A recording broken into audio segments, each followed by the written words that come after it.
So what are we seeing regarding trends? What did you notice so far today? What are the trends? What's going on that's new? What'd you learn? Video gaming is. I'm worrying about my kid. It's kind of surprising, isn't it? There's a whole world out there, and we're completely blind to it because we're old. Yes. Yes. Some of us are older than others, like me, but but again, it's We're still old. yeah. The more you talked about the video gaming, the more my nephew came to mind. Yeah.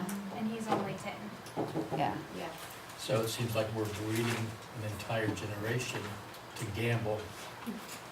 Right, and it, Right. well, and it's with everything. So even with anyone an Amazon Prime member, Yeah. what is with that? Okay, that's One click. one click shopping. Boom, boom, boom, and you can pick it up too because it's down the street. Because we have an Amazon Prime. We have 2 places where you can pick it up in Cleveland. So Or they thank can you. drop it off by ground.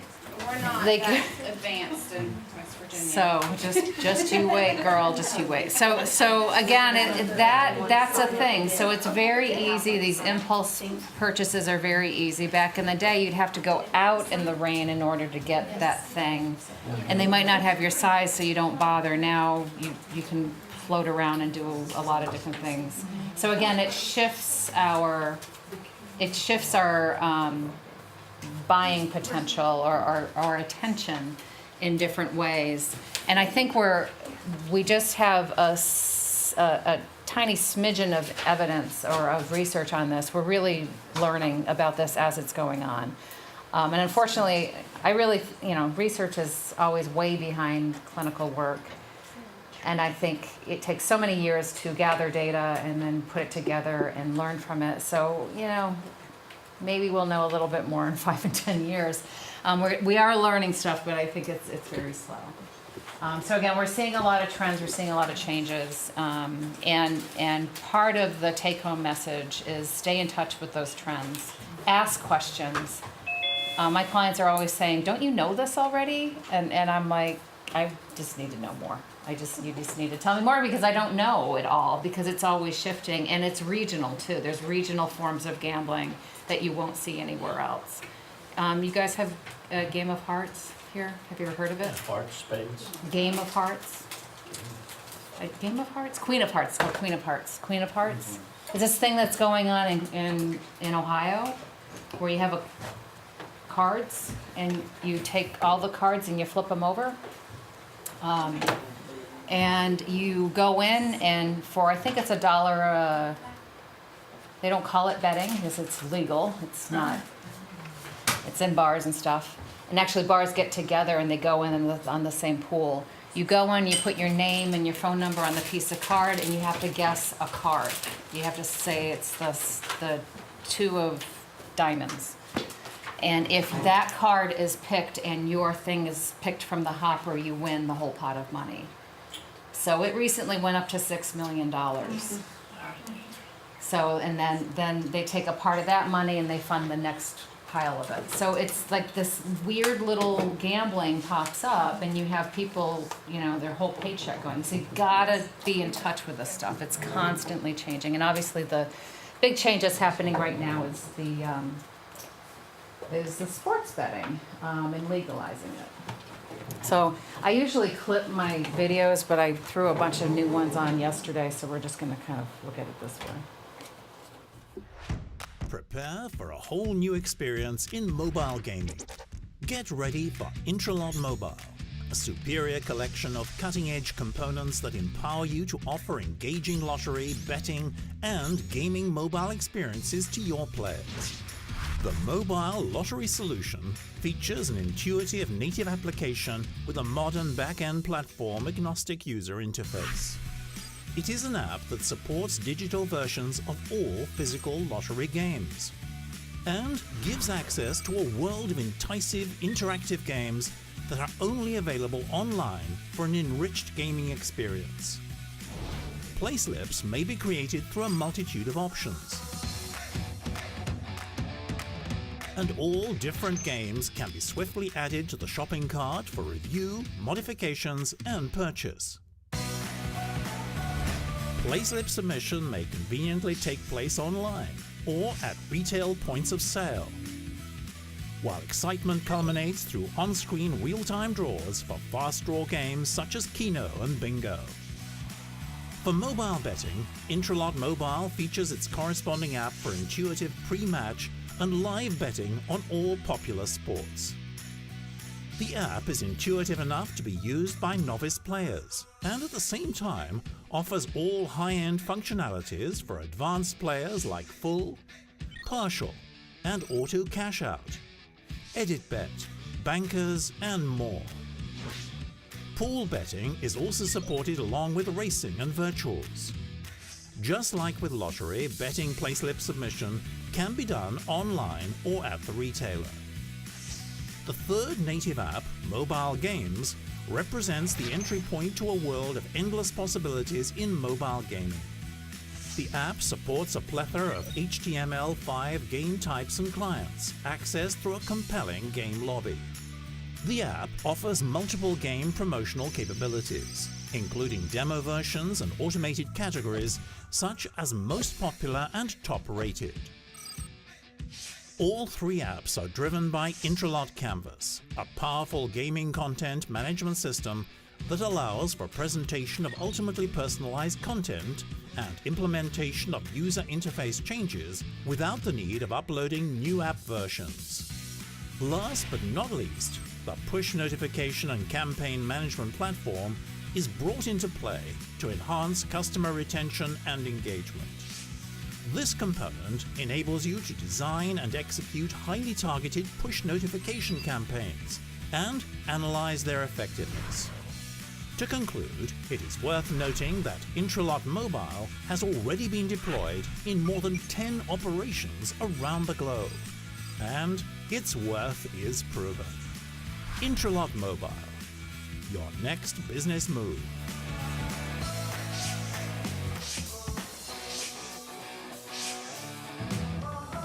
Your next business move is proven. Intralot Mobile, in more than 10 operations around the globe. And Yeah, I love that. Immediate access to millennials. He's like, what is that? Oh my God. There's no hope. But anyways, this is from Intralot, who it's a Greek company that actually has one of the American bases is in Cleveland, which I didn't know till recently. It's in Strongsville, Ohio, in some business park, and they do a couple things, including printing scratch-off tickets for many states. I had no idea. I was walking through this warehouse not that long ago and walking around, and I'm with a lot of people that were in the gaming industry, so I was like the one kind of weird, pink elephant in the room, real buzzkill in the room that was like going, but what about this?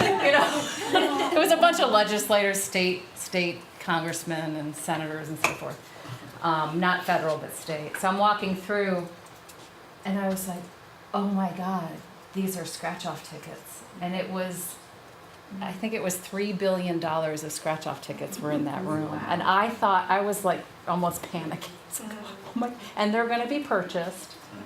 And people were like, yeah, that's so good, man.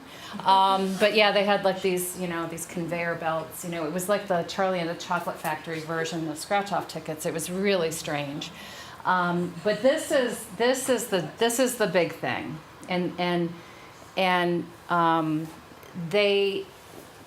What they did, and I'm not going to show you this whole video, but one of the things they did is they had this young man show this gentleman and then another gentleman who showed us what this is going to look like. What they showed us were these kiosks. Let me see so they showed us these kiosks. Just like you heard in that last video, where it's very easy. And he goes, we just want to make this very easy for people. Now, when Julie was showing the fantasy sports thing, I get a little confused by it because I'm kind of a dope when it comes to this stuff. So I'm like going, and then I go, it's too hard. If I go to the track the same way, if I went to the track, I'd be like, I like number 13, and I'm going to do that, or that I like the jersey on that one, or whatever. I wouldn't have any knowledge, and I would do it that way. They're trying to shift to a population of people that don't know anything about sports betting. So their whole goal is to make this easier, to make it easy, fun, and they had this absolutely gorgeous, and I took a video of it, but it didn't come out very well. Them like stealthily and like in the audience, like videotaping this dude with like secret information. No one even cared. But so anyways, it was an absolutely gorgeous machine. I mean, think of the prettiest, Apple computer, the really big one where you, or those other computers where you can touch the screens, the Surface, was giant. And he showed it, and the way it was beautiful, and you did want to touch it, and it actually is marketed as the something touch computer, or something touch system, and I can't remember the name of it, but I'm like, oh, you guys are so smart, because it's so packaged. And he said, the one thing that we want to do is make it easy. So forget about the lines. Forget about that stuff, because that's not what we're going to be doing here. And I thought, oh, okay. Now, I've had sports bettors. I haven't had a lot. I really haven't in my career. We get a couple a year that are like 100% sports bettors in our program. And we probably get, maybe 20 that dibble-dabble in it. Particularly on big days, we'll get more. So I'm not counting March Madness but that people that actually follow in sports bets for periods of time. Very, very few. And they go to bookies and so forth, but I think that's just going to be a different group of people. I think people that go to bookies are going to stay going with bookies, because bookies are going to work with you in a way. If you owe 10 grand to the bookie, they'll be like, well, pay me 9 and we'll figure it out. Casino won't do that. So I don't think that they're going to take this group of people and shift them over to this billions of dollars worth of whatever is going on. I really don't think the mass of them are going to be shifting.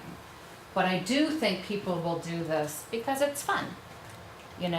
Pittsburgh versus Cleveland, yay, let's do it, and get in there. So anyways, it to me, this,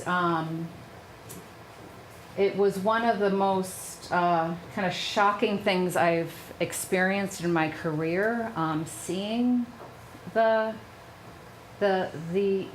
technology. Again, it's a Greek company. They're very embedded in multiple countries in Europe, and they're really forcefully trying to get into the United States market. So I don't know so each casino will decide, are they going to go with their system, or are they going to go with another system, but you can kind of see how it's working. Any thoughts? Did you like the video and music before? Was that fun? Okay. Stimulating. Yes, it's like, yay. Yeah. Let's go. I know. On the same lines with that, the changes that have gone on with technology and just the video games in the casinos from just 10 years ago to now. I don't know if anybody ever, I'm in and out of casinos quite a bit with responsible gaming stuff, and even just the video poker machines, there's been such a change in how they look, Right. and how stimulating they are to just look at them, and the sounds that come out of them, and even some of the machines are almost like an eggshell that you can just sit in, and there's vibrations that go on, and there's headphones that you can even put on, and this is gambling in a casino. In 3D, they have 3D technology. And just air that comes, at you during certain times of play, and it is just all simulation. From visual to feeling to, and it's just really, there is a lot of sophistication that's put into making these machines attractive to those of us who will latch onto it. Right. And also to millennials with Sure. respect Right. to Yes. the video gaming, Yep. Right. and So- virtual reality. So the Yeah. video gaming and gambling are beginning to really merge together, and video gaming designers are talking to the casino people, and the casino people are talking back. They're learning from each other, and that's the thing that's really important here. Now I don't know, the Jack Casino, apparently they're going to be purchased again. I don't know what's going on with Dan Gilbert, but casino in Cleveland apparently is going to be refabbed, reconstituted again, and their goal is gambling. Their goal is to create a gambling establishment, one of the first in the country. And I'm telling you, Cleveland's a perfect place to do it because that's the kind of population that you need. It's just like the salty crew of people that, it's a lot of blue collar working and the sons and daughters of. So it's going to be super interesting to see what happens as they change these technologies. And then again, these technologies are being utilized for the sports betting rollout. So what do you anticipate? Who do you think this is going to impact the most? What are you thinking? Who are you worried about? Millennials? Yeah, I like that targeted. I didn't notice that until just now. I'm like, oh, there you Well, go. my question would be, would there be people that would never darken the door of a casino? Right. But if they have the app, they can do it incognito and no one even knows that Right. they're involved in it. Does that make Right. sense? Yes. Could be retired. Like closet drinkers? Yeah, so people that can do it, you can do it quietly. Actually have had a number of people who were well-known, who went to the casino, but they went late at night. So no one would see them.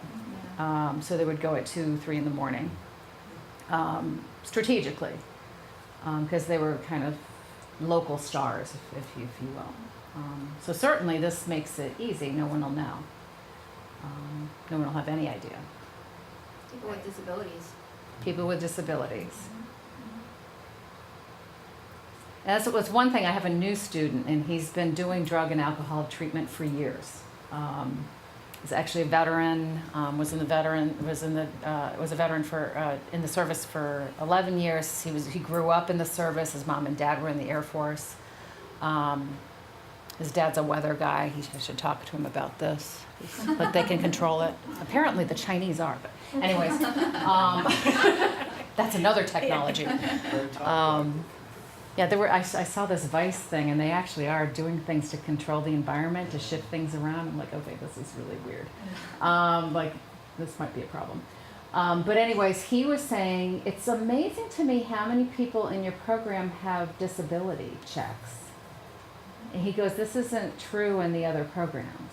And it's true. The majority of the people that come through my program have a Social Security or Service Connection disability check from the VA. So at the beginning of the month, they get somewhere between $1,000 and $9,000 a month with all of their little checks that come in. And within a few days, it's all gone. And he goes, that's really different from what I see in the other programs. So again, you will see that. You'll see that people that sometimes have this access to cash, then they get creative to get more cash. Who else do you anticipate? I think kids, we talked a lot about that when we talked to the media.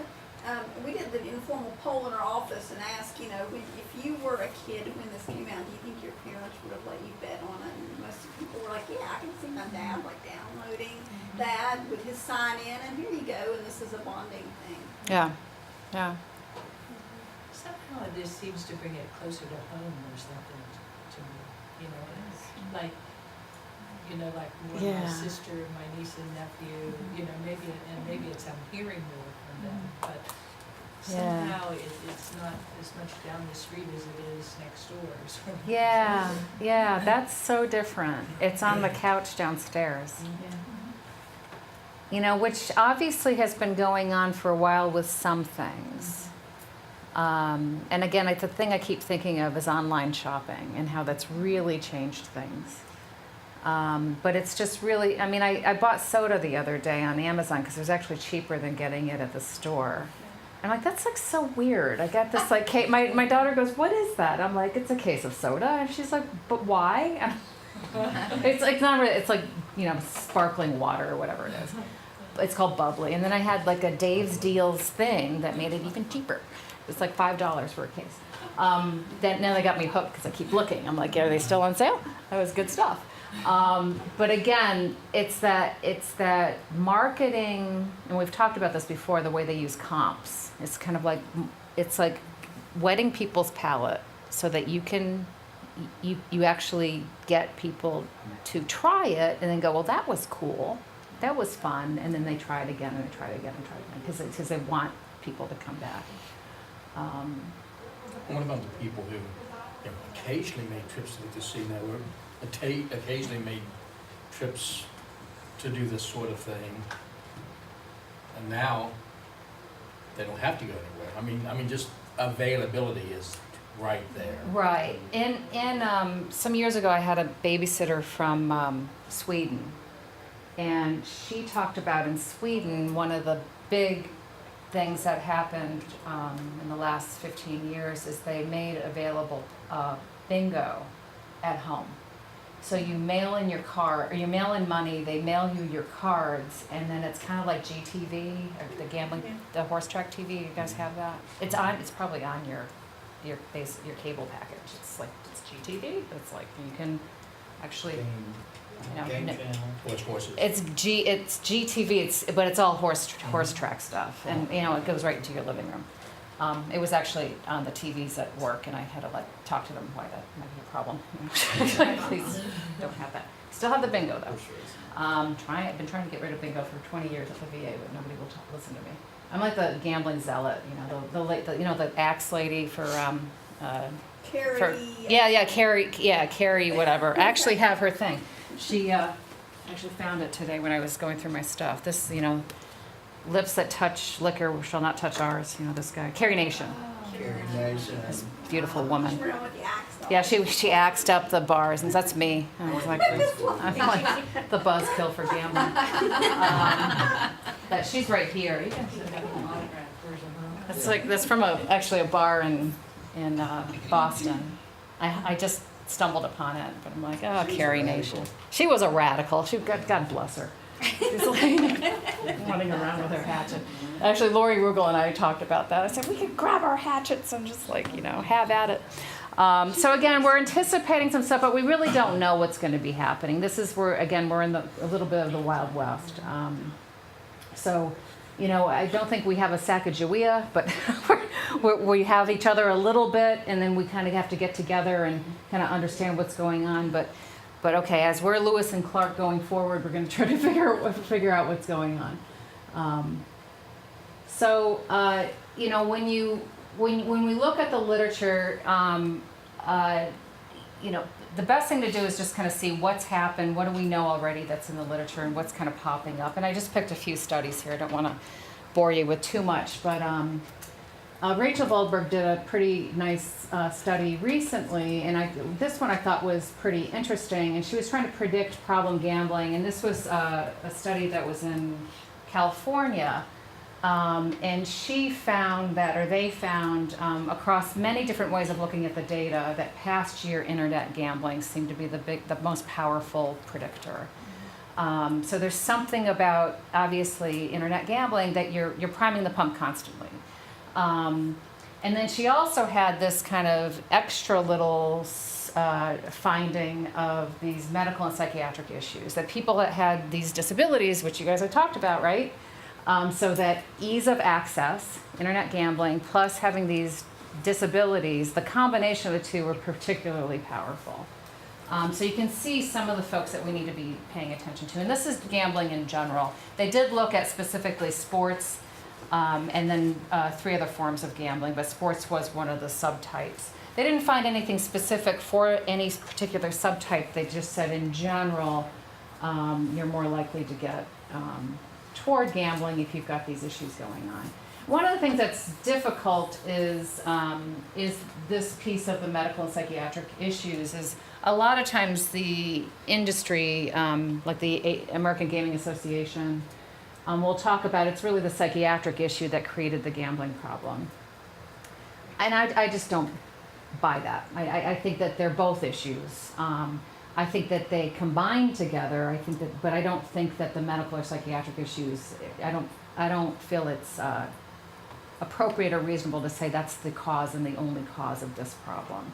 It's truly that biopsychosocial, spiritual stuff, and all of those things come together to create this issue.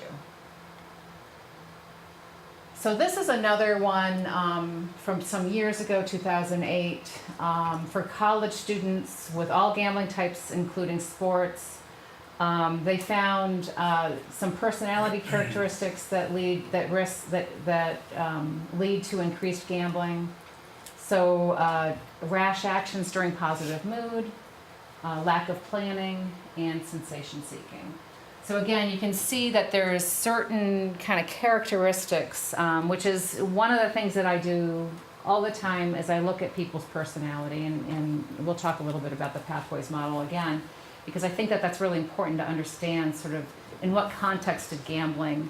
I'm always just like curiosity. I'm like, why gambling? You know, blah, blah, blah, blah, blah, blah. Why slot machines? Well, la, la, la, la. Why that machine? And there's usually a reason. There's usually a reason for a specific machine they go to. Sometimes you'll get people, I don't know, I'll just pick any kind. But there's usually a specific machine at a specific location that they're going for. Mm-hmm.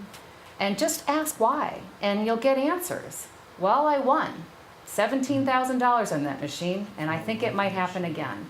Or I like the sounds, so just ask what's going on so that you can understand. Online versus non-online gambling. Actually, the World Health Organization differentiates whether whether gambling's online or not online, which I think is a pretty interesting change. There's few differences overall they found, but online, and this is an older study, so they use pathological gamblers. And this gal's from Spain, and Randy Stinchfield was from University of Minnesota. He's retired now, but he's still active.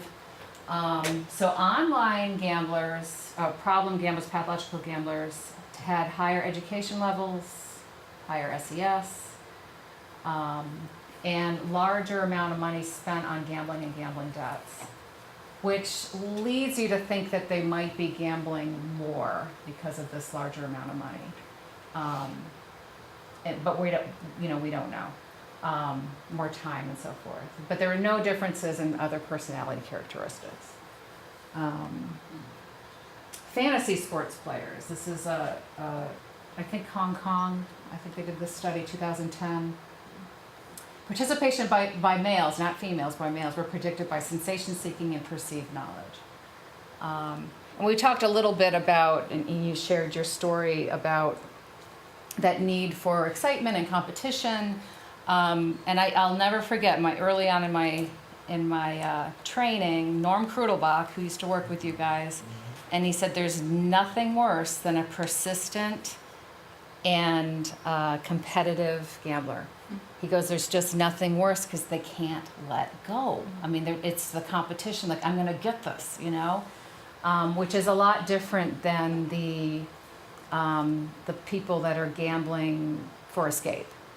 Gambling for escape, if you're working on some of even if it's just that, if you're working on some of the coping mechanisms required for, more appropriate coping skills or more helpful coping skills, that can get you a long way. Whereas this competition piece becomes a real difficult thing. And you get people who say, oh, I'll just take up bungee cord jumping. I mean, people say this. I'm like, okay, I'll jump out of airplanes to kind of replace that. So this high level of sensation seeking.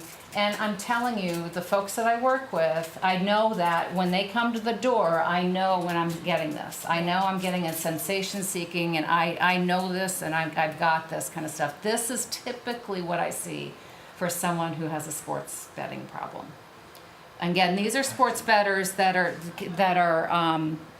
doing handicapping. And they're kind of figuring out, and they're very knowledgeable, and they're watching all the games and watching. Have you been to a sports book? Has anyone ever been to a sports book at a casino? Whew, boy, it's a lot going on there. It's similar to a sports bar, but there's also these, the rankings of everything underneath. So it is a overload of TVs and information coming at you, and people screaming and yelling, and again, taking in that information, and you'll see people jotting it down and trying to figure what's going on next. So that you usually get the horse track guys and the sports betting folks all in the same area, and it's a lot. It's a lot, yeah. You know, Heather, it's almost like, I wonder if it's analogous with video poker. You have a lot of the competitive sort of action-oriented mentality as opposed to video slots where you have the more escape. If we're gonna see more of the escape type of gamblers with the technology you were just referring to, with the Yes. quote-unquote dumbed-down sports betting, Yes, and because I think I categorize video poker very different from video slots, and a lot of the research has video gaming machines.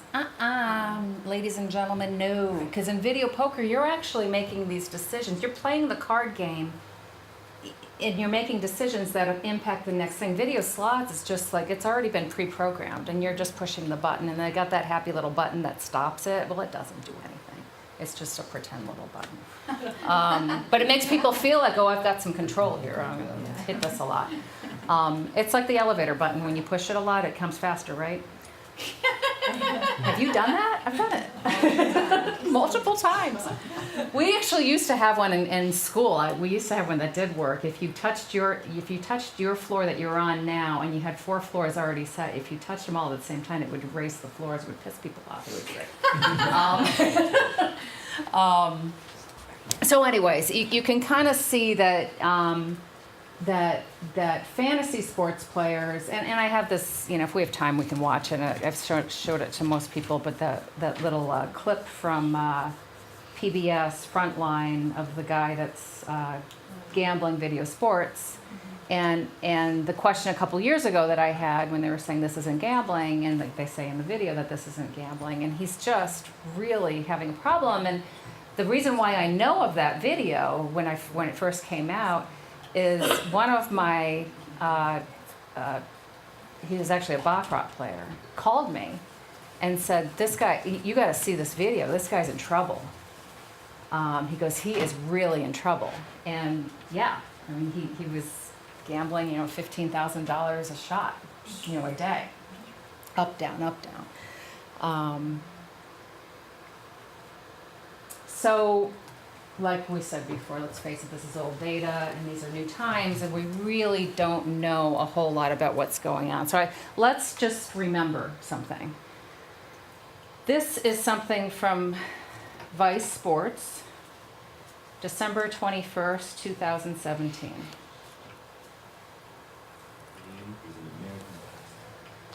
But betting on one is one of its most controversial debates. As pro leagues have been rocked by match-fixing scandals, the arrival of an online frontier in daily fantasy sports, and a contentious debate over gambling's place in the world of sports, we started a year-long journey in Vegas to get in on the fight to legalize sports betting.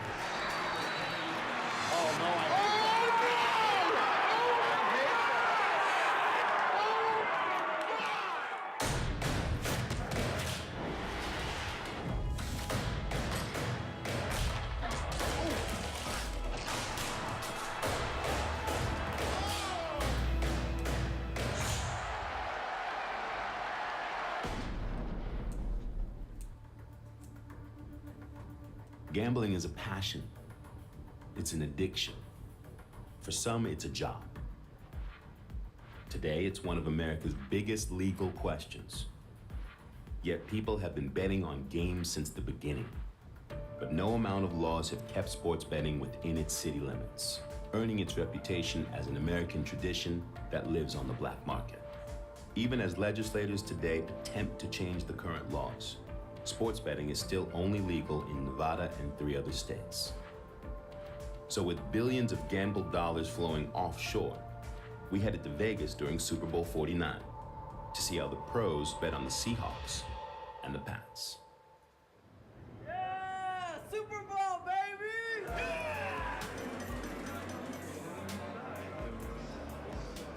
How do you classify this day, Super Bowl Sunday, in your business?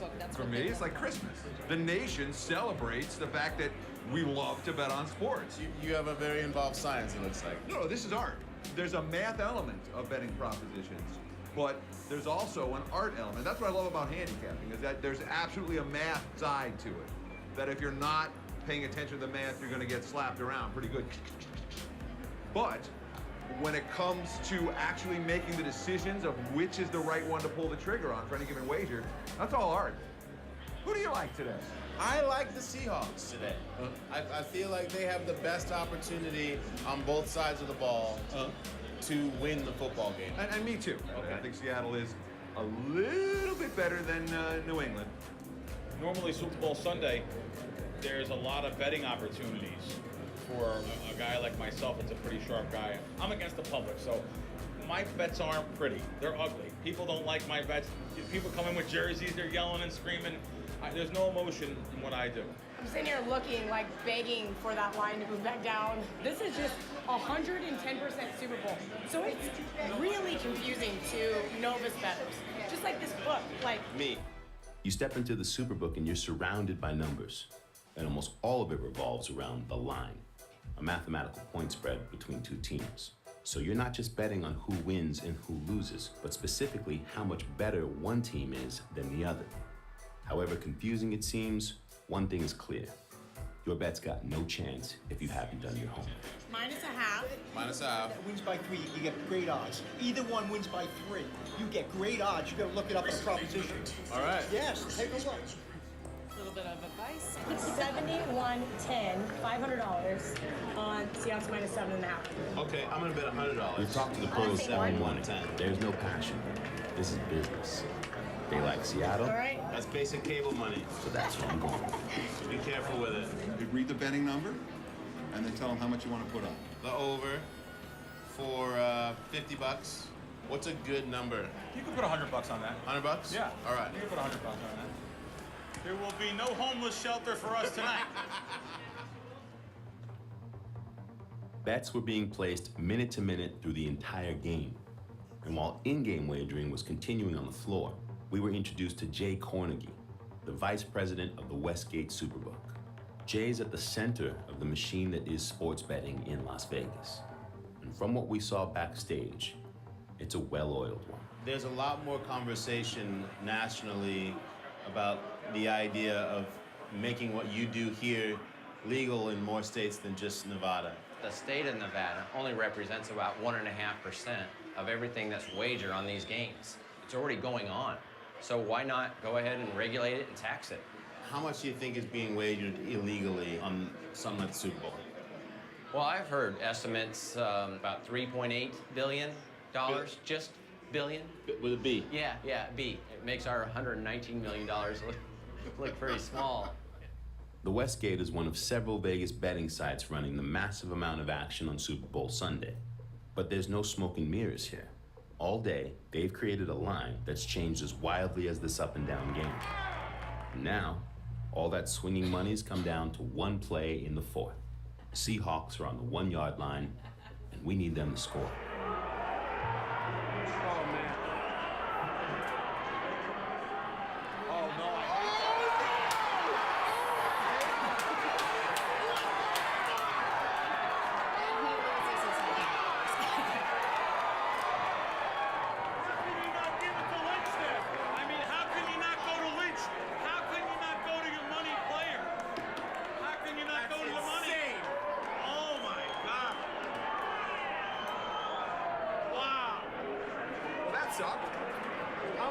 Just went back and forth. Unbelievable, life-changing money for maybe the continent. Tens of billions, maybe 100 billion, tens of billions of dollars. I think we should still go out and get a steak, though. We had 3 of the best coaches in town, and it didn't matter. The pros, they know it's a grind. They have to win 54% of the time to turn a profit. But with 300,000 tourists in town for the game, the local economy surged, so states like New Jersey, where sports betting is illegal, see opportunity. I'm in Atlantic City and I'm standing in front of 2 shuttered casinos. That's the Showboat and that's the Revel Casino. The Revel was built for $2.4 billion and it shut down in 2 years. We're gonna find out what sports betting might mean to the revitalization of this place. Federal government banned sports betting in the early 90s. It's an underground economy. It's over $300 billion a year. FBI says maybe even $500 billion a year. Illegal betting in the United States. Let's bring that above the ground, let's regulate it, and let people enjoy it. If New Jersey is able to implement sports betting legally, how does that affect your state We have 10,000 people out of work in Atlantic City. Final Four weekend, Super Bowl week, any big event, you can't get a room in Las Vegas. Atlantic City is a ghost town. Over 10,000 jobs at stake. That's huge for a state like New Jersey. That's huge for any state. The fight for legalization is a fight for changing perception, for shining a clear and honest light on a shadowy world, leaving outspoken voices like the Dallas Mavericks' Mark Cuban saying what's on everyone's minds. I've always been in favor of legalizing betting on basketball. Culturally, it's acceptable. It's ingrained into who we are. You can go to Las Vegas and bet, so it just seems not quite right. It just seems pretty hypocritical that, you know, everything we do is geared and allowed towards betting. We talk about our pools, we talk about March Madness, and yet it's illegal. And so, you know, when you see hypocrisy, when I see hypocrisy like that, it just makes perfect sense just to say it's stupid. People are realizing that you can't have a $300 to $500 billion underground industry continue without allowing states to have it and legalize it. How long do you think it'll take for us to see legalization? I really don't see it. I don't see a federal blanket legalization of sports betting. Yeah. The fantasy, yes. No, I mean sports betting. Yeah, the sports betting, I just don't see it. If the laws are open enough for gambling, then all kinds of new products will be created. And the real future of gambling as it pertains to sports isn't who will win, it isn't prop bets. I don't even think it's daily fantasy, even though that's going to be strong for a while. I think it's going to be something that we haven't seen yet because it's going to be something that hasn't been invented yet. You know what? This is America. You can't legislate morality. There will always be betting. There has always been betting. It's just a matter of whether the government will say, you guys gotta hide it, or whether they're gonna bring it out in the open and let people play at a level playing field. So a little look at sports books as they exist in casinos, and then you're going to have the different look of somebody. And that, I don't know what you thought about the line stuff. That was very confusing to me. And it moves around, and the over/under, and all that stuff. And I've had people, and I probably know the least about sports betting, but it's very confusing. So that keeps a lot of people from doing it. But as they simplify this and they create these like little fun little apps that are easy, you know, Grandma Nellie will probably do it too, because it's fun and you're supporting your team, right? So any thoughts? Any other thoughts that you had? So this is December. This is last December, and the guy goes, "No, it's not going to happen." Just curious. Less I than a know year. On our VLTs, there's like a 92, 93% payout. I'm not sure what it is on tickets. What is it on, what's the holdback on sports betting? It depends on the event, the line, and every single variable that goes into the game. So there's different sportsbooks have different lines on their events and Right. how much money you get from each one of those. And so yeah, it completely widely varies. But is the state going to receive a certain, like I didn't realize that the state received a certain amount of money per table. And then The whatever state profits or we- the casino, and I know that the casinos are, and I don't have the numbers, but when I went to the legislators meeting, they talked about which states are getting the most. And I think as people are deciding how they're going to do, I think some of the East Coast states had the highest percentage of retention of money if the gambling's in your casino. Compared to some others. So gambling, unlike really alcohol, though alcohol has some state-to-state differences, because obviously there's dry counties and there's some places where you can buy on Sunday and can't buy on Sunday. But gambling is so regionalized. I mean, it's so dependent, and so the government really has decided each state can make up their own mind about what's going on. I know Bill Bradley is just like spinning around in circles because he was very much against the spread of, and he was the one in the beginning that really was talking about, you know, don't do this. This is going to really interfere with the game, you know, as an ex-ball player. The other thing that I notice is, what's the activity like in the sports book? Frantic. It's frantic. It's really, really high energy. It's like the stock market, it is, and it is, and it's just, that attracts the same It's a type of lot like, personality. right. Yes. It's it a lot very like the much. stock market. And it, so, you know, it speaks to that. So, you know, even when people are sitting in front of machines, there's a lot of internal energy going on. Those are the internal energy people that are really have the personality to externalize it and start screaming and stuff. But there's some people that have, anyone in here have a lot of energy that they just keep packed, really packed well inside and don't scream? I'm like that too. And then occasionally it comes out and I get them a little crazy. But I generally just like pretend everything's good and then How about you in the Browns one? I don't even know what's going on with them anymore. Did you go get your I free gave up beer? a long time ago. I did get my free beer, and apparently they were doing free tans too. Free spray tans. I'm like, Really? only in Cleveland. I mean, what the heck is that? We will spray you down with a tan for free because the Browns won. And you drink Bud Light. I know. I was like, what the heck is that? Brown. I know. They'll turn you brown, exactly. Orange, actually, because it's probably a cheap tan. But so it really speaks to, and the one thing that I wanted to bring to this is the, one of the interesting finders, physically, the physical issues that someone with a gambling has. For drugs and alcohol, there's kind of body filter issues. You know, there's kind of some brain issues, liver, and so forth. But for gambling, it's cardiovascular, ulcers, skin disease. So it's stress-related issues, out-of-control diabetes, and it's in this that I can see it, and lifestyle stuff too, where you're gambling like crazy, and then you go, well, let's have a steak, it's like okay, and probably drink a lot of whatever they're going to drink. So again, it that's what stuck out to me too, is wow, they're really just kind of loading up on a lot of high energy in there. And the impact that has on your body.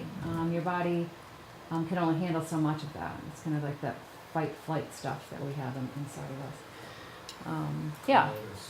One of the things that's been going through my mind is it has such an effect on the individual, but lately I was driving and listening to a David Brooks talk, and he was talking about building communities sort of thing, and just how this becomes so isolating and sort of tearing down communities, like the Atlantic City thing with the end of jobs and all that kind of thing, and just how deteriorating that can be beyond the individual. And the dependency that people will have on it. So the community will have a dependency on it, and then the smaller stuff ends up closing down. You will see that a lot, or I've heard that a lot for people that come in from Native American reservations. We don't get a lot, but 2-3 times a year we get folks who are Native American. And that's what they talk about. They say that everything then turns to this kind of new mall, you see, in a way, it's like, okay, this is this place where everyone can go to and get their needs met. Because that's what casinos are. They're basically, most of them are malls. They have, shopping and food and everything, recreation, and a lot of gambling. A lot of malls that are failing, they have put gambling in there to boost them up. So Foxwoods, I think, and the Mohegan Sun did that, where they had kind of shifted things. And there's a lot of kind of dead malls out there that they're considering making into giant sports books now, and kind of revitalizing the property in a new way. And also these kind of like interactive sports kind of arena things, which probably will have some kind of gaming component in there as well. There is a study that I thought was super interesting. I want to say it came out 5 years ago, but it's probably longer than that, where they took kids, and they took a group of kids and they put them at a camp where it was like a primitive camp, and they really didn't do anything but play games and canoe and fish and stuff like that and interact. And then they took another group of kids and they put them in the camp, but they could do their same old things that they've always been able to do, and there was no restrictions. So they had canoeing available and crafts and macrame and all that stuff, but they didn't. They still had connection to their internet and to their smart stuff. The pre-test and the test, pre-test and post-test, was looking at videos of people and their expressions without any audio. And they had to guess what kind of feeling they were having or expressing. And in the beginning, they didn't do very well at all. They had a very hard time reading someone's face and reading an expression and understanding and really empathizing and connecting with it. In phase 2, the one group stayed the same, the one that connected to their social media. The other group, just after a week or two in this primitive camp environment, did considerably better. So they corrected, but it really just demonstrated how disconnecting this stuff can be, which again becomes another part of our work. And you can see it kind of bubbling up here and there, people's concern about it, and I think schools being actively trying to work on that, but at the same time they're incentivizing, like they'll give a whole school Apple computers. They'll give them to them. And why do they do that? Because if you start out on an Apple computer, you will stay in an Apple computer. And so when you're 25 and or 18 and you're going to college and you need a computer, you'll be more likely to buy that. So I don't know. It's a little frustrating. It is frustrating. It's frustrating and it's unfortunate, but I mean, there have been there's a lot of research out there on just, cognitive impairments of the brain when you're always connected, and the human cost of an always connected lifestyle, and you're starting very, very young. And the gaming part of it is just one component of all of it, but there have been MRIs done on the brain of people who are digital multitasking all the time with 2 screens, or lots of people can't get away from that. You've got your iPhone in, you're watching TV, and you're looking at your iPad, so, and on all of these areas, people can, now you tie that with being able to gamble, being able to get online and, play your esports. It is, to me, it's obvious what's going to happen. To me, it's obvious what we are seeing happen. We're talking about a lack of human emotion. Mm-hmm. And that's real, and that is happening, where, kids have a hard time with that human emotion part. And even being able to go into an interview and be able to look at somebody in a room and do an interview and know how to actually even react and respond to them we're not seeing that happening the way that it used to. So there's, your cognitive brain is how we respond to our feelings in the world, right? And we're seeing MRI studies are showing that there is cognitive impairments in children starting really young. I mean, you give the iPad to the kid in the carriage and you take it away from them, there is a reaction.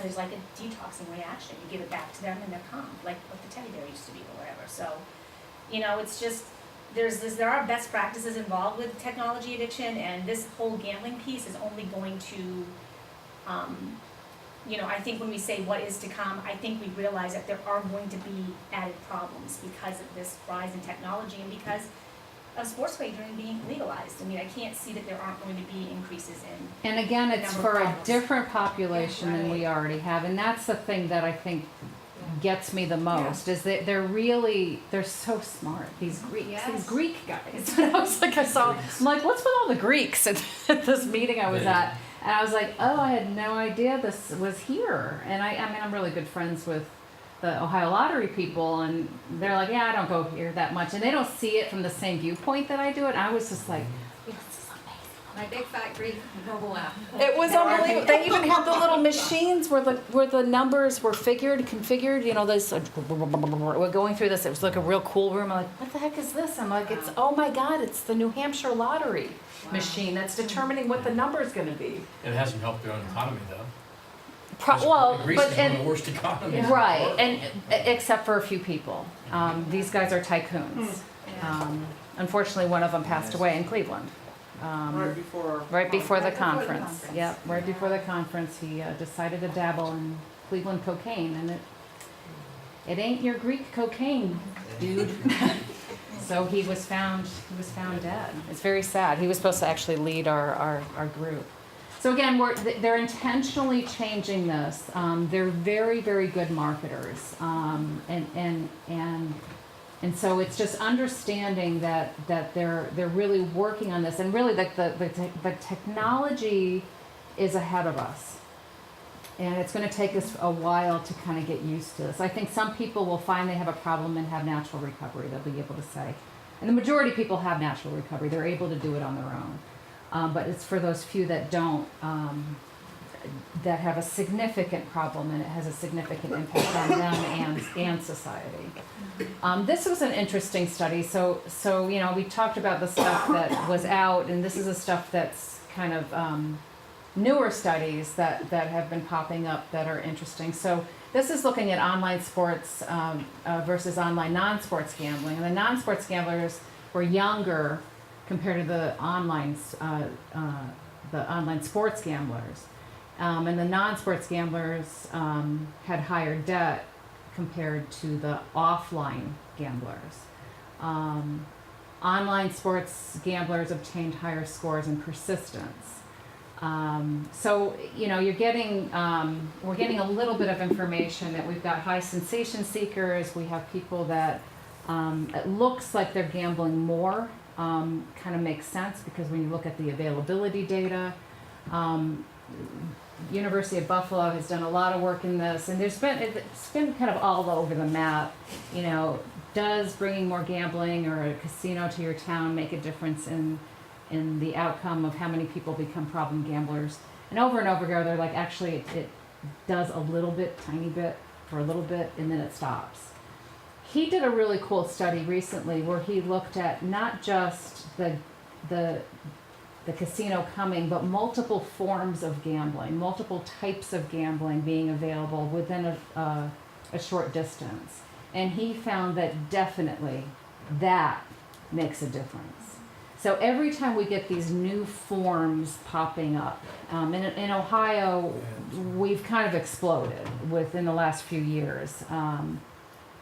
It's so funny because I've got two daughters that kind of follow me around sometimes. They came to the conference, wandering around with signs and stuff. They look like protesters. They're like, yeah, one of them was sent on our way to the rock and roll. Yeah, with their stick, you know, which they recycled. It was hilarious. They're fabulous people. I'm like, it's just a stick, you know. And they're like, no, we got to use it for something else. But one of them was in like a teen summit on. She got like government credits on it, and she was in the downtown in Cleveland State University, and the lady that was running it said, "Oh, we're gonna hear about, you know, stay away from drugs and how do you make good decisions and how do you control the amount that you use social media." And she goes, "And I don't know, there's this last one that they added on. It's something like Keno. I don't know what that is." And then she goes, "Oh, it's like this gambling thing." And she goes, "I don't think so." And my daughter, who doesn't speak up much, goes, "Yeah, it is." That's what my mom does. But again, as these, you know, Keno popped up in Cleveland and these other weird games like Queen of Hearts, that's what significantly increases gambling, because it just there's something for everyone. There's like different types, different flavors, and it keeps and it basically just kind of normalizes it. It becomes just part of our culture, part of our everyday sort of fabric. And I think that's, you know, and that's what we kind of heard in that video, is that's what we're seeing with sports betting. It's like they're doing it anyways. Mm-hmm. You know, what difference does it make? Now clearly doing it anyways, and then bringing it so that it's super easy, you don't have to go to, you know, Knuckles, whoever, you know, some kind of, and I've had people with bookies, and I mean, you know, what do you do with that? You know, what do you do with that? It's a very different thing. Most people don't know where to find a bookie, or they're too afraid to. So this just brings it just brings a different flavor to it. So, and Julie mentioned this earlier. You know this guy? Remember him? Brent Musburger. So they're talking. I don't know if they finalized this, but they're trying to get us sporting, you know, betting thing on Fox. So every channel is trying to do this. And I don't know who it is, and if somebody does, just chime in, but there's apparently one of these commentators that used to have like a sign that he would kind of like, jiggle his left to say, yeah, bet on them, and that was a sign for who to bet on, and he would do it, and everyone knew what it meant, but he would do it kind of on the lowdown, and now he can do it like, hey, these guys, So I can't remember. I heard it on a story, but again, this is another piece of it, which made me think of this study that I read recently. The impact of promotions of betting during TV sports broadcasts. Most vulnerable to heightened risky play for young, male, internet gamblers, and those who have positive thoughts toward the sponsor. So again, this does amp it up. I mean, much like, whatever you think about the Kardashians, those ladies sell stuff. I don't know about what the dude is doing because Which poor dude? guy. I don't know any of the dudes. But those gals, I don't know how you make that much money off of really crappy makeup. But and my daughters are like, it's not good because they know their makeup. Kylie, and she's a multimillionaire. I mean, she's like in Forbes, and she's zillionaire, and they like her. People like her. And they think she's pretty and whatever, and some positive thoughts toward the sponsor will make you buy that stuff. And that's where this capitalism. And you did see a little bit in that in some of the videos on the if you're on these gambling apps, it's great because you get this. CNN, what's going on? Tragic end to 6-day search. I don't know, there's something going on. I guess someone died. I'm sorry to bring that to you. But anyways, and I've got a text from my daughter. Oh, my dog is 11 years old. So again, it's this stuff, and there's research that shows these little things give you a little cortisol bump. Yeah. They take your attention. Do they not? I mean, it's like I was taking yoga the other day. I don't know what I was thinking, and I think I irritated everybody because my little buzz thingy was on, which it's usually off, but I must have hit it, and so it was down, but it kept going. Everyone's trying to get into their Zen moment, and but it grabbed everybody's attention. Because we're designed to do that, just like the doorbell used to and the phone ringing used to. We got a lot more stuff that's grabbing our attention. Have you seen that 60 Minutes with Anderson Cooper and Judson Brewer? Judson's out of UMass. I don't think so. But they did that with the whole dopamine response, and it's pretty fascinating just around what happens. And even Anderson Cooper was talking about how he just felt so craving of. I think I did see that. I think I did see that. And Tristan Harris is another one that's talked about it, about sort of the way that he used to work for Google, and how they design the apps. And he said, I felt like I was on the dark side, and then he ended up quitting. Because again, it's designed, and he said we designed it initially so that everything would beep. Then they realized, I mean, this is back in the day before we had that going on, that you could have those I don't know what they're called, alerts. And they're like, okay, we'll do that. And then somebody goes, wait a minute, think about that. Like, you'd be sitting in here and be like, ding, ding, ding, ding, ding, Can you imagine? I was, and he goes, I had this feeling, and then I thought, oh my gosh, and he actually shows how he designs his phone or creates his phone to kind of hide a lot of the apps so they're harder to get to help himself monitor his behavior. And on the flip side of that, they also designed a lot of these things so that purposefully there would be intermittent rewards rather than giving them all at once. Right. Which was I think one of the reasons why he quit. Right. And I have that video if you guys want to watch it. It's pretty fascinating because it's the same technology they're using on slot machines. Yeah. The way that the thing rolls, and the way all this stuff, the way it's done, it hesitates just a little bit so that you go, huh? That anticipatory thing, and then it goes bloop, and then it is a loss or whatever, and then you go, oh, I was so close, I know I was, and then you do it again. there's a phenomenon called phantom vibrate. I don't know if Oh, it's yeah. anything you've it's heard of, getting and so, chest, and it's part of the whole internet and notification thing, and, you know, when people do have a problem with, you know, technology over, there is this phantom vibrate where you think that you're hearing a notification, or you think you're feeling your phone buzz, or you think you're hearing it buzz, and it's really not happening. And it's And you're just afraid of missing something. Yes, yes. And that's the biggest thing with social media, are those kids out there, including us, are afraid of missing something, so they go back on there because of that. And they're sleep deprived because of other. They're sleep deprived. That's the biggest competition. For Google, I mean, that's what he talks about, because my biggest competition wasn't these other guys, it was sleep.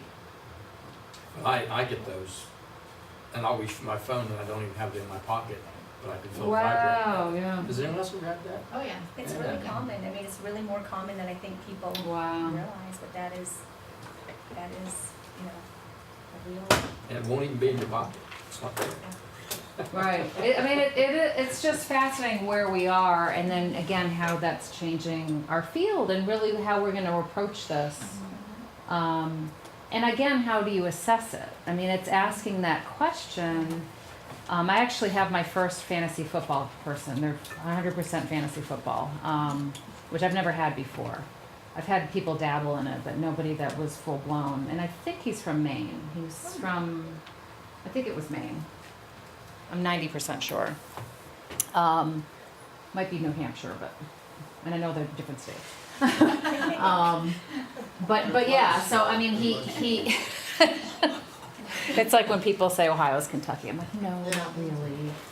Or Cincinnati is Cleveland. No. But anyways, yeah, you know, so I asked him, you know, and that piqued my knowledge more than anything, because fantasy sports, you know, it requires connectivity. So I said, do you have, you know, apps on your phone with stuff like this? Oh yeah, but it's just free, you know.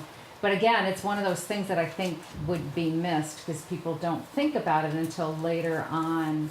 And I think I need to embed it more deliberately in our assessment, because I think it's something we don't see until they've been in the program for a while, and it's like, yeah, they keep looking at their phone, and then you realize, oh, they're part of all of these reward programs, and they're doing Candy Crush, and they're and their little alert things on, and it's dinging through group, and so knowing that earlier is helpful. I'm not saying though to say stop it, you know, get that form. Right? Have you ever had that happen? Can you imagine if I just walked away? Yeah, you're such a mean person. You have withdrawal immediately. Yeah, it feels really. It's like an appendage now. It's such a part of our lives. And you know, I feel it when I go to these retreats and we're in the middle of the woods somewhere and there's no cell phone service. It's really weird. Yeah. You know, for a weekend, I remember, you know, and I think, well, I have to get in touch with my kids, and I'm like, well, I can give them the landline here, and they're not alone. I mean, it's okay, but you know, we're so used to having that connectivity that it's really hard to disconnect. When I go to Canada, I usually don't get the international package. I'm pretty close to the border, and I just go over the border and I don't get it. So I'm offline for the whole time that I'm up in Canada. So it's an interesting feeling. You know, I can watch the news and stuff, Canadian style. It's very different from. Yeah, their news is so different than ours. I love Canada. My daughter has the maple leaf flag in her room. I think she's gonna move. She's only 17, but she's heading north. So I usually splice these up, but I didn't have time. But Calgary, Alberta.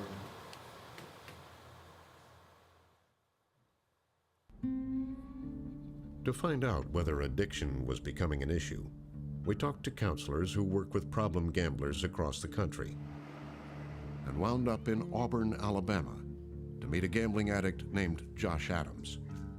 You know, gambling for some people is fun, and some people can do it normally. I'm not one of those people. If you have a mind like an addict has, it's dangerous. He's been a gambling addict for much of his life.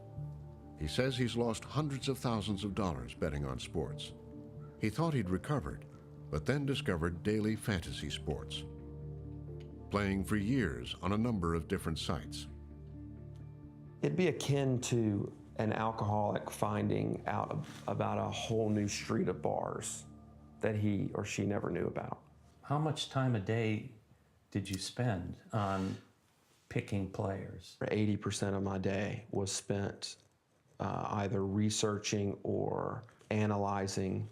I would listen to fantasy sports radio all day. I'd have one earbud in my ear. How much money did you lose? Close to $20,000. The New York Times article on Josh's account of his addiction struck a nerve with some readers. It had a profound impact on me, and to the point where I almost cried as I was reading it, because I could relate to Josh's story and kind of what I was going through at the time. Paul is a gambling addict in his 20s. We agreed to conceal his identity and voice because he's afraid of ruining his career prospects. Like Josh, he says an addiction he thought was under control was reignited when he found daily fantasy sports. You knew you had a gambling problem. Why did you play that first game on fantasy sports? I didn't think it was gambling. One of my friends was playing online fantasy, and he sent me a link, and the deal was he gets a free entry and I get a free entry. That was my first time on the website. Paul showed us his betting records. There was one day where I deposited $5,300, lost, then deposited again a few hours later, and 10,000 again.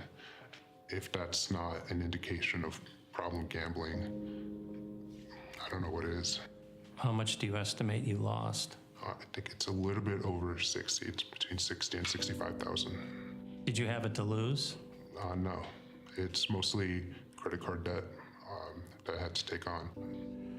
Now that you've stopped playing daily fantasy sports, are there triggers that you worry about? Anytime I see one of those commercials from FanDuel or DraftKings, I think about it. After I played FanDuel the first time, I was hooked. I start pacing back and forth. It's like the best adrenaline rush ever. Just choose a Josh Adams says he feels the same. The only urges I still have are when I see the daily fantasy sports advertising. They don't say that there are going to be more losers than there are winners. So this was a really good frontline episode, and I think at this point it's probably on YouTube. So what popped out for you on this one, if anything?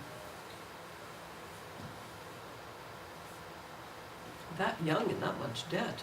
Yeah. And how it's and how it really snuck in for both of them, very much snuck in.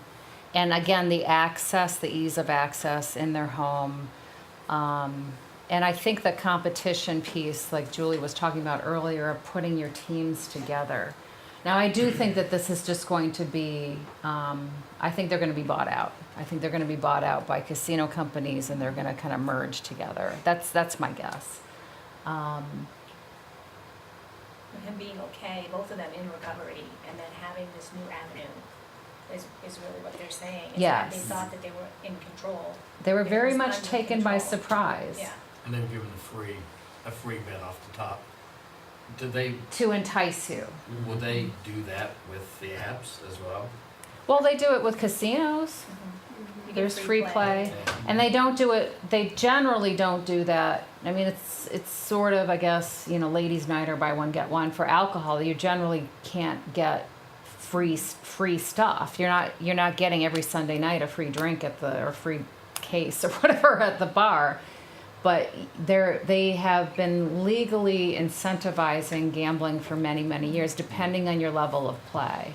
So I'm sure they're going to do the same thing for sports bets that are casino-based, because that's part of their deal, and it's part of how you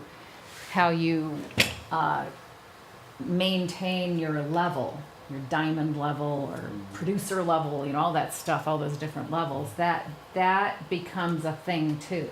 And asking them about what level they're at and why they go and does it incentivize them. And I've had people work hard to maintain their diamond level or platinum level or whatever that is, because if I have that level, then I can get the fancy shrimp and I can get the free valet parking. And meanwhile, they're, you know, spending $5,000 for that parking. So, and they get free gifts and trips. And I had a guy in my program not that long ago, and while he was in the program, he got a notice for a trip to a cruise in Alaska through the casino, because it was $9,000 a month for months and months and months and months and months and months and months and months. They very much missed him.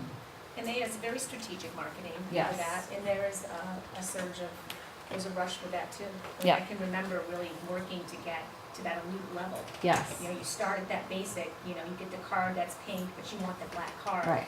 And I was as driven to want to get that as well. And the only thing about being a VIP is it's just pathetic.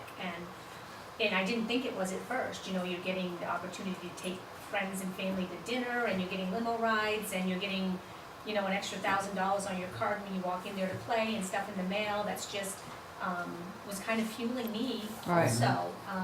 And that's gonna be the same. I mean, there's a purpose behind, you know, there's nothing good about being a VIP. It's the There really design isn't. of it. It's Yeah. the design of it. It's they're chasing you.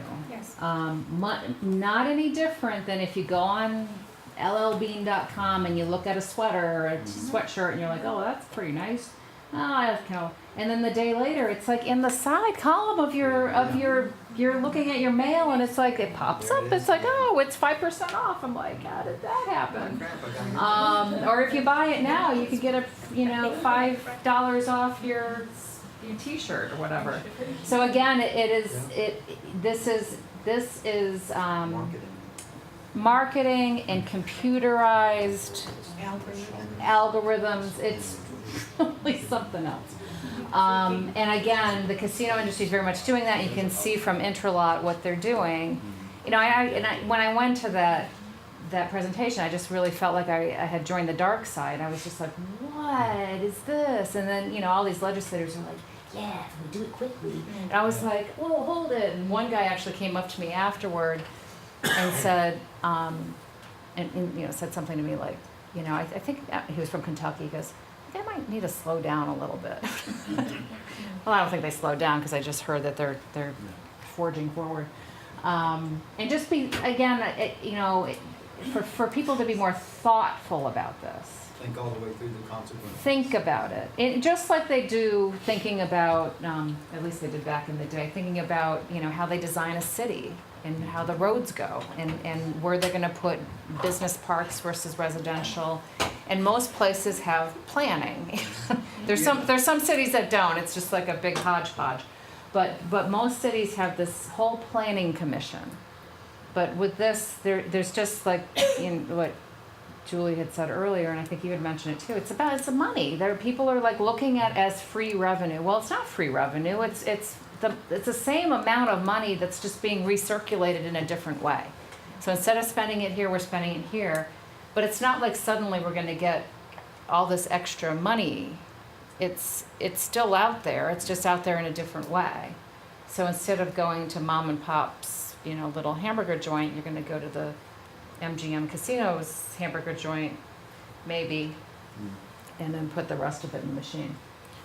In several things you've said, like there are no other voices at the table either. Like it's all focused on. Well, and that was like the weirdest thing about going to that particular conference is we were the responsible gaming. It was me and Mike Burke, who's in recovery from gambling, and he lives up in Michigan, and the Ohio problem gambling person, kind of like the Jennifer of Ohio. And I'm thinking there's one more person. There was somebody from like a responsible gaming person from a casino in Vegas. And we're sitting there and we got, all of us, we had to divvy up, I think we had 45 minutes or less. I think we each had 10 minutes. and then like 10 minutes question. Yeah. To give our our message, and then that was it. And so I was gonna leave after that because I had to, and I did for a little bit, but then I'm like, I gotta go back there. And I went back, and then one guy goes, "Oh, you're back." And, you know, one of those casino guys, and I'm like, yeah, well, you know. And so I was constantly up at the microphone, I'm like, well, have you guys thought about this? And they hadn't. They just don't think that way. They don't think in the way that, and I'm like inviting them to my program. I'm like, my guys will love that you said you can come to our groups. You can come and see, because they really want people to know. If you ever want to talk to people in recovery from, they do it. I mean, sometimes people need to hide because of their jobs and so forth, like this one guy. The majority of people, they're very happy with sharing their story because they feel like for so many years people just don't get it. They want people to get it. Whatever happened to referendums, though, where the people of West Virginia could vote on whether or not they wanted? Well, and I don't know what happened to that. It's very much shifted, because Ohio was like that for years. We voted no for gambling, and then all of a sudden the governor did it. So I don't know what happened to that. Then every form since then just happened. And it just happened, right. So I don't know why it has stopped being like a vote. So I have no idea. So I wanted to bring up the pathways model, and I know I holler about this all the time. And the three different pathways, and the reason why I want to bring this up, and you know, obviously there's other models, and this is the one that's talked about the most from Alex Blazinski and Leah Nauer, but it's this piece. It's the ecological factors. That's what is available, and that's what, you know. So this has to exist first. That the stuff is available and the stuff is easy to get to. And then you condition to it, you grow a habit, and then you start chasing. The American Psychiatric Association says chasing losses, but GA says chasing wins too, and I agree with that. I think the APA is just wrong. I think there's chasing wins and chasing losses, and I don't know why they don't include, they need to listen to the GA people more, because chasing wins is a thing. And it's just as destructive. Because it ends up being the losses, but it's a thing. And then again, the pathways, pathway 2 and pathway 3, typically for, you saw those people in the sports book, that's typically what we're looking at. We're looking at pathway 3 gamblers. With the apps, I think it'll create a venue for pathway 2 gamblers to do it. So people who have the emotional vulnerability, that Calgon take me away gambling versus I want the rush, is nothing more like this adrenaline that you heard. There's no adrenaline like this, you know, this is great. Yeah. Again, so this is what we're talking about.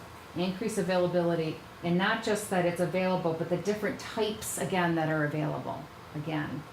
And increased access. So that for many, many years has been seen as really primary here. And that's what we're really shifting. And again, we talked about this in the past, so I'm not going to go through all of this. And again, this impulsivity piece, you know, these competitive, bigger than life, bold characters. And I've seen them come again to my office, and I can see somebody. I'm like, oh, he's a pathway 3. He's just like ba ba ba ba ba, you know, just like a lot of energy and good salesman. I had the number one car salesman in California. He was number 1 in the state. He sold more cars. It all went to gambling. Sold more. He kept losing a job and then getting another job because he was really good at it. But then he was, you know, a real sketchy person. So he was like taking money and doing all kinds. But they would rehire him. Super impulsive guy, super charismatic. But again, this I think is going to be, these are the people that are more likely to do app and online stuff. Quieter, and not that online stuff that we saw earlier, like the PewDiePie and the people that are like taping themselves doing stuff. That's a more expressive, outgoing person. This is that, you know, that introverted person, who may have more disturbances, anxieties, and so forth. And gambling is an extremely powerful mechanism for Calgon Take Me Away. Extremely powerful.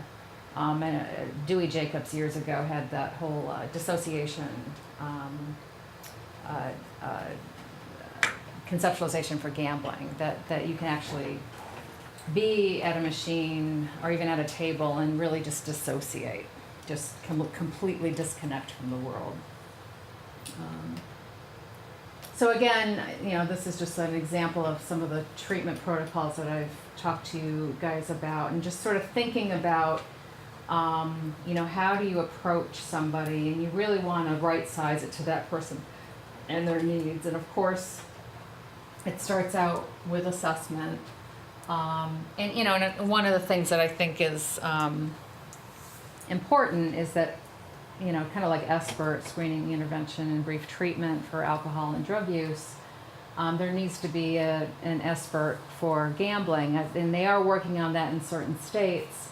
I think on the East Coast there's a few places that have been working on that, because a lot of people with gambling problems come into their primary care doc because they're having a panic attack. They're coming in because they're having like all of these physical ramifications, physical issues that are a ramification of their out of control gambling and their out of control gambling lifestyle, because you're just absolutely falling apart. And again, this is a work in progress. I got to say, in the 20-some years that I've been doing this, it has moved. It's extremely slow. I feel like it's the slowest rowboat to China, and sometimes there's a typhoon that throws you off. But overall, I think that we've done a lot in those 20 years, that people are beginning to listen. So we're going to look at this case. I'd like you to look at this case, and we're going to think about the treatment plan for this guy, and think about how would we work with him.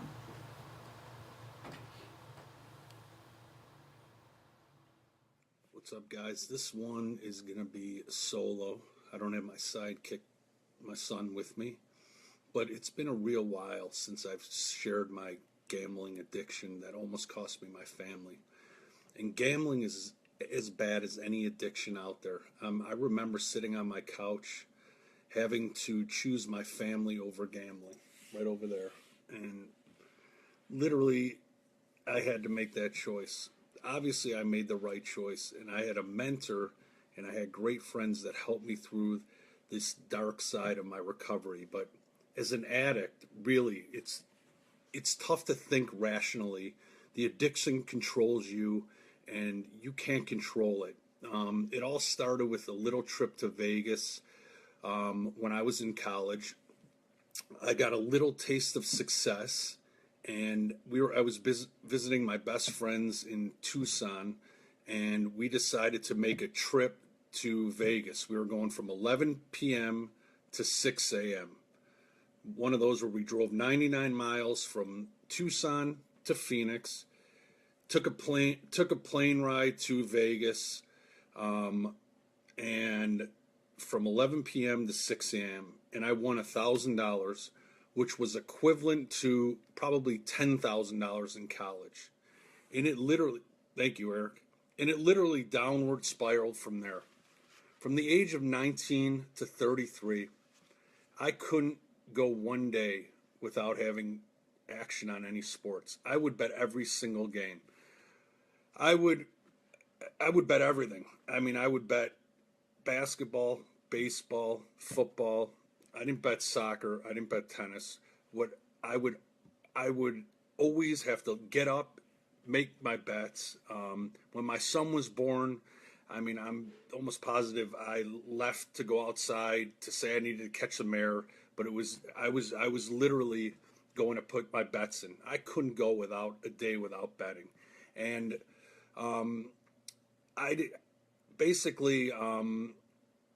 I was always sick. I was betting money I didn't have. Everything I had, I lost. I never knew who to call. I borrowed money from my family. I borrowed money from my friends. I lost all the money I ever had.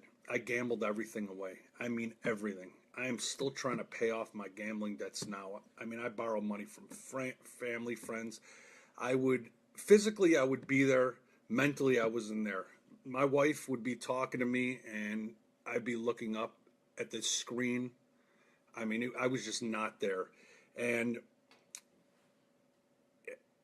I was more worried about getting my games in on time than anything else. And not only did I put myself in jeopardy, but my wife, my kids really suffered from these dark times.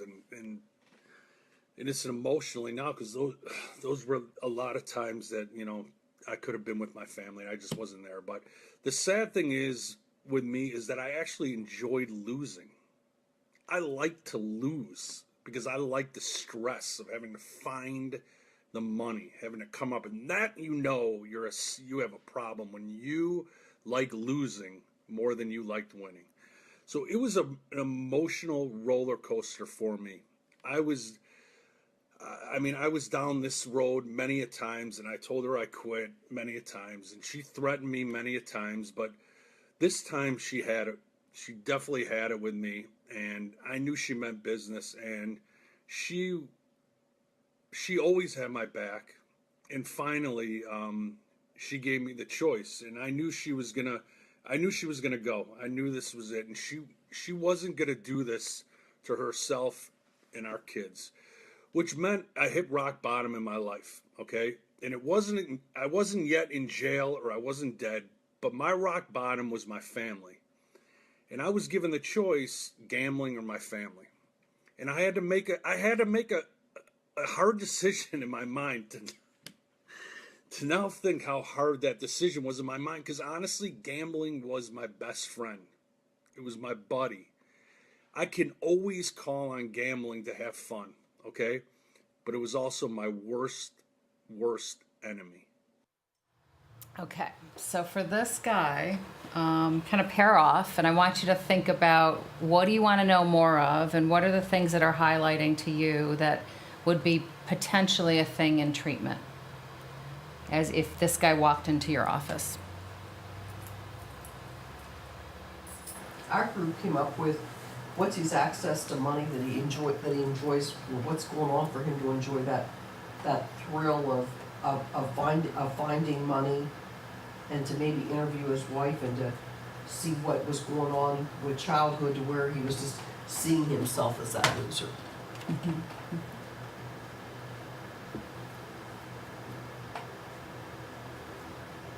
Which hooks into like his value system, which is his family. It sounds like the reason why he's wanting to do well. I thought it was interesting because in the beginning he said he usually has his son with him on these things, and he's decided not to for this one. So he's doesn't talk too openly, which is probably appropriate boundaries with his son in the room. So there's something to that. There's something to, like, something happened where he's like, he was on the launching pad, and as soon as he lost a lot of money, but as soon as he was going to lose the wife and kids, he stopped. So that is huge. He said he enjoyed losing just more than he did winning. It's curious, right? Yeah. Because what did he get out of that, you think? Or what did he say he got out of that? A rush. Huge rush. For trying to figure out where he's... Huge rush. Yeah. So it's really, I don't know if this is an appropriate term yet, but kind of like an adrenaline junkie. I mean, he just likes that, and there is nothing like that. And there's people that do serial criminal acts say they get almost addicted to the activity because it's exciting. And every time you pull it off, I'll be honest, I'm not being funny. You feel... I feel this to a certain extent. Yeah. I can be a procrastinator. Exactly. And every time I would wait, cram for a test, and I think, I'm going to screw this one up, and I pull off a top grade, I almost get a high off. Right. And that would reinforce me doing the same damn thing again. Right. It's interesting. Almost like a Superman. Right, and it feeds and again that kind of rushed feeling that it's kind of exciting, edgy. And you pull it off, and then you go to bed and you recoup and do it again. So maybe helping him think through, is that rush more important than his family? And obviously he made that decision, his family was more important finally when he reached that. Yeah, I mean, really looking at, Which that doesn't really mean, if he really likes that much adrenaline, that wouldn't It wouldn't replace it. It's not going to replace it. Well, and there's a lot of data that old style of replacing your rush, that's a bunch of nonsense. And so that's why mindfulness-based relapse prevention has been really key. That teaching people to be responsible. to appreciate, you know, you can look out the window and go, oh, it's raining, but no, it's really beautiful. And to get to that point, I'll never forget it. I had a guy, he actually lives in Reno now, and he's doing it successfully. I was very worried when he moved there. He's from Chicago. He lived at our program, in the homeless program, for about a year, and I remember he was about 11 months in. He came to our aftercare group, and he was kind of hovering around, and then he came up to me. He was a triathlete, MBA, really smart guy, and he said, I gotta tell you something. And I'm like, what? He goes, I think I felt joy today. And I thought, what a word. Yeah. You don't hear people saying that word. I felt joy today. And he was really like, and it was something, he was on his bike and he was riding, and he goes, I really felt true, deep happiness. And it hit him like a ton of bricks. He was like, whoa, what the heck was that? And you know, I'm like, sometimes it takes a while for the dopamine to kind of level off. And that's okay. And thankfully he was able to do it. And again, recognize what it was. And it was because of his recovery. You talked about the kids at the camp, and after a week or so with the canoes and this and that. I teach an addictions class, and there's a term we talk about allostasis, where basically it's a whole idea that your homeostasis changes. Yes. And you set a new homeostasis, but it's all, the whole idea is it's very unlikely that ever comes back down. But that would be a goal if you could get it back down where norm is okay again. Because it's almost like norm's no longer norm. Which is super difficult in some populations. So the population that I'm having difficulty with is a combat trauma. That they really do get hooked on the action in combat, and because it's a hyper stimulus. And so they talk about gambling as a hyper stimulus too, and that's why what makes it so addicting. So it takes you and pinpoints you, and you know, so I have people that come back from combat and they say, quote, literally so many times, there's nothing like combat than gambling. And they say it's exactly the same. I'm putting everything on the line. And then am I gonna get out of it?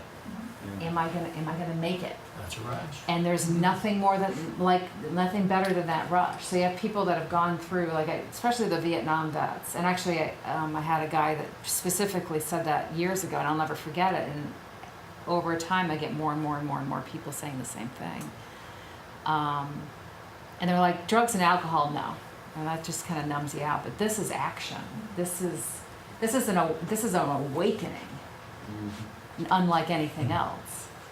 And then if you throw, you know, for the folks, I don't get a whole lot of them, but we do get people that have, they don't do depressants, but they do gambling plus cocaine, or gambling and meth. Oh boy, it's just, you know, it's just like on, it's like very, very, very activated. Because gambling is very activating. It's one of the most potently activating behaviors, or drugs, if you will. Sex is too. It's very potently activating. Actually, shopping is too. Shopping. The process addictions are activating, for the most part. I have to think about all of them. Maybe not eating. Depending on what you're eating, because carbs can, you know, mess up your insulin level and so forth, which would be deactivating, which is kind of slow you down, make you go to bed. But they are very activating, so that does that again, that rushy kind of thing. Even though they don't look rushy on the outside, like all these people in a sports book, on the inside they're rushy. There's all this stuff going on. It concerned me when you see somebody that young, he's probably got a younger child, but I know a situation in our family where somebody disclosed something with a child that the child wished was not disclosed, and another family member has adopted children, and she was very careful not to go tell people what's adopted, and is letting these kids each make the decision as to whether they tell people they're adopted or not, you know. So what is he doing to this little person if he's putting him in the front space of just sharing his family out there like that? What's that doing to him and his child with that? Well, and it's interesting because the majority of people that I have that hide it from their kids, do you think their kids know? Yeah. They know. Yeah. They knew anyway. So, I mean, again, it's... I understand the kid knows, but I'm saying like to do this video, or where he says, I usually have my kid with, you know, where... Yeah, and I think he does other videos. As my guess, he's just a video guy. I find these on YouTube. God bless these people. But I find these videos on YouTube, and I don't know what his other videos look like. I just took this off because I thought it was an interesting video on, particularly on sports betting. You know, and this is, I mean, we've talked about this before in this group, and I think it was my daughter that came to you guys's. No, she came to one of the Ohio ones, and she was probably 17 at the time, or maybe 18. But somebody goes, well, this is clearly like a personality disorder that you put your stuff on the video like that. It was interesting, and she goes, we all do it. She goes, it's just part of our culture, and I'm like, I would never do it, never. Occasionally I'll have a picture up, but I don't even really do selfies. I'm just like, I take a picture of the trees and the rain and the butterfly. And sometimes a picture of my eyeball, like with the stuff in the background. But I'm like, I don't put the picture up. But I'm in a different generation. It's very normal to put it all up there. So that'll be an interesting shift too. That, you know, I told my kid as she was going to college, just really be careful because people take pictures now. Like this whole Brett Kavanaugh thing wouldn't be a thing now. It'd be like, if all that stuff was true, there'd be pictures. There'd be pictures, videos, it'd be like all out there. But in 1982, we had those little goofy cameras. Sometimes we had the bigger cameras that were like, I had one. We didn't really take pictures all the time, right? You know, we just didn't. But now they do. And now they take videos, and online you can see videos of everything, including like, you know, anything you want to fix in your house. Just look it up and there's a video for it. Everything is recorded. Everything's recorded. Right. This, I mean, right. You know, you've got different feeds. Right. And it is definitely part of our culture, which will change things, will impact our people, and impact potentially our future. And I think the more we get into these things and the more we do things like that, it is going to change how we are socially and how we socialize and how we are within ourselves. And it'll increase their gaming, and it'll increase the addiction and all of that stuff, because that's where we're going to get our stimulus. Right. Do you know what I mean? Yeah. So we're going to see more and more and more issues with this. Right. Because just this last 10 years has been phenomenal. I just really remember having the really decision, should I get a cell phone? I'll never forget it. My daughter, fell down, she smashed her face, and she needed in the emergency room. I didn't have a cell phone. Some people did. I'm like, it just seems like a lot. It seems very fancy. And I remember being in a car with someone with one of those big car phones with a big thing, and I thought, wow. Came in a suitcase. Yeah, exactly. And I was like, oh, well, and I'm like, that's so.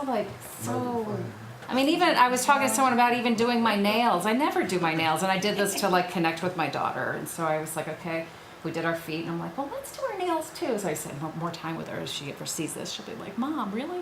But it's like another 20 minutes I can spend talking to her. Yeah. So we're doing this, and I'm like, I just think I'm not a nail person really, because it just seems so fancy. But now it's like they're all doing their nails, and there's nail places everywhere. It's just kind of more part of our culture.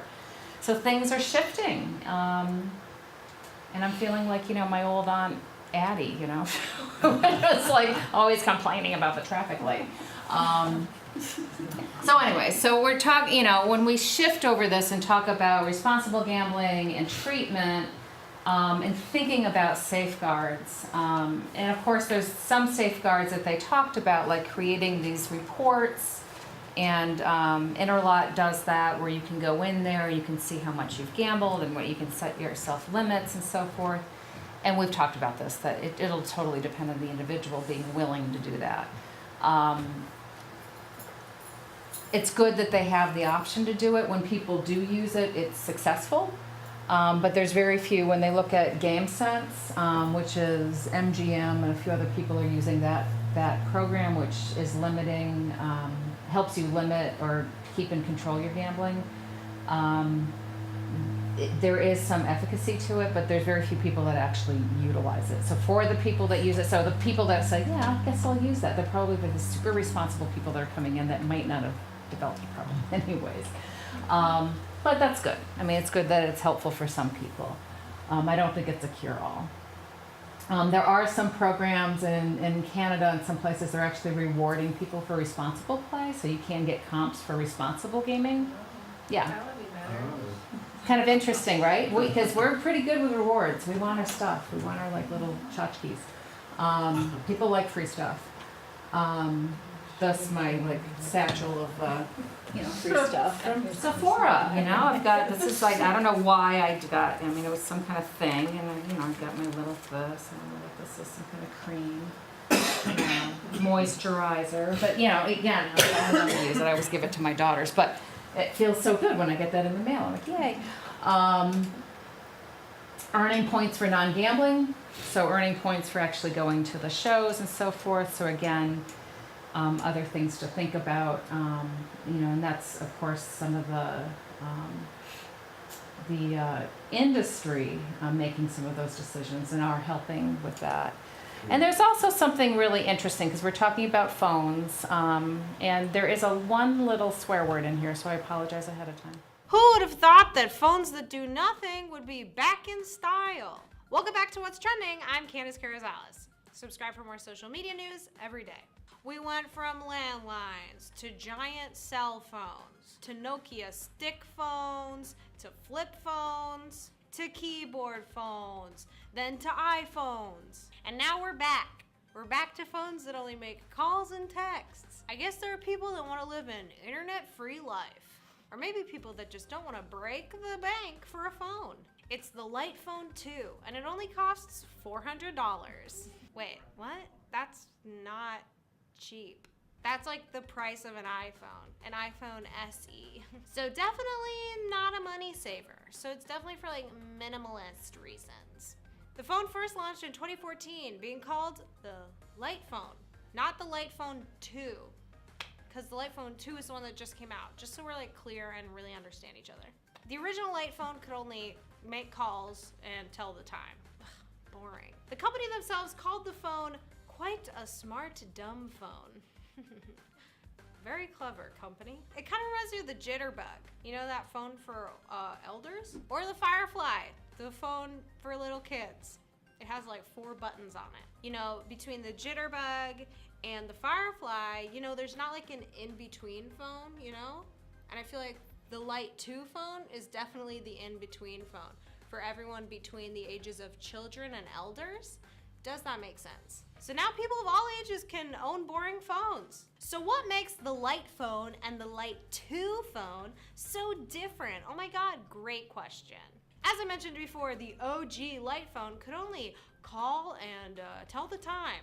But the Light phone 2 can call, it can text, it can, oh my God, set alarms. Oh, and it also has, I quote, simple directions, which makes it sound like it has a very bad or vague GPS system.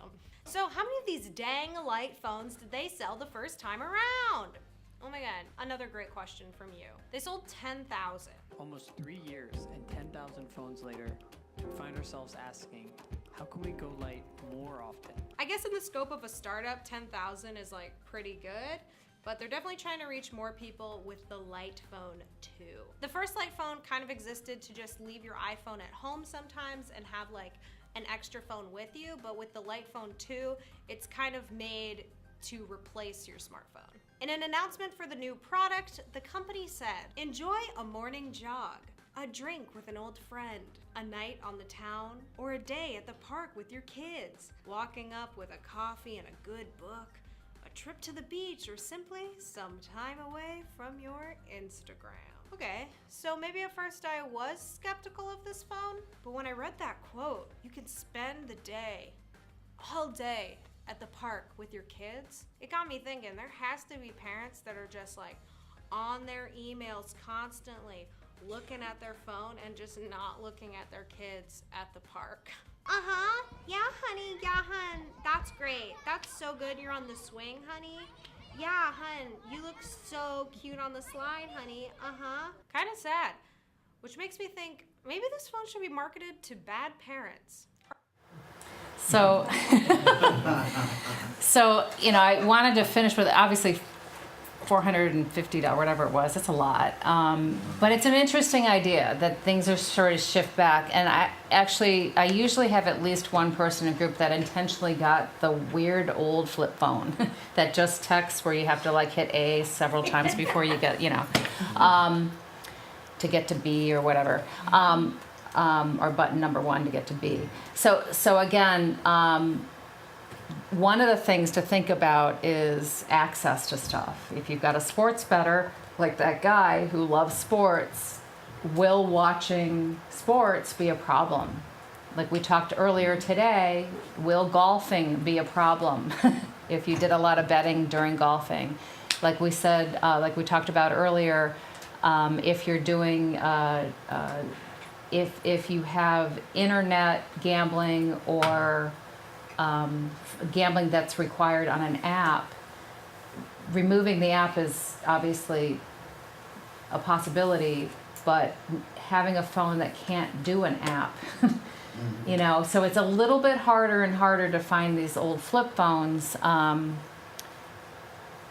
But for the people that have done it that I've worked with, they've really appreciated the difference it made in their life, because they said they basically couldn't handle all the data that was coming in, and the fact that they could play Candy Crush and all of this stuff, and actually the free poker and the free crap that you can get on there. So that's, again, another kind of treatment consideration. I have this little clip, we're not going to watch it, but you know what this is? Field of Dreams. And what was the word in there, the phrase in there? If you build it, they will come. Stimulus response. They're building it and we're coming.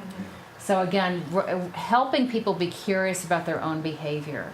And I think that's our main job, is helping them be curious about their own behavior. It doesn't work for me to go, no, take that away, but just being curious about it. Helping them kind of monitor it. Will be key. And some of the apps will help you do that. Like, how often have I used it? How often have I been on it? Some of them will allow that to happen. From what I understand, they're not all done, but some of the sports apps I think are planning on doing a piece on that.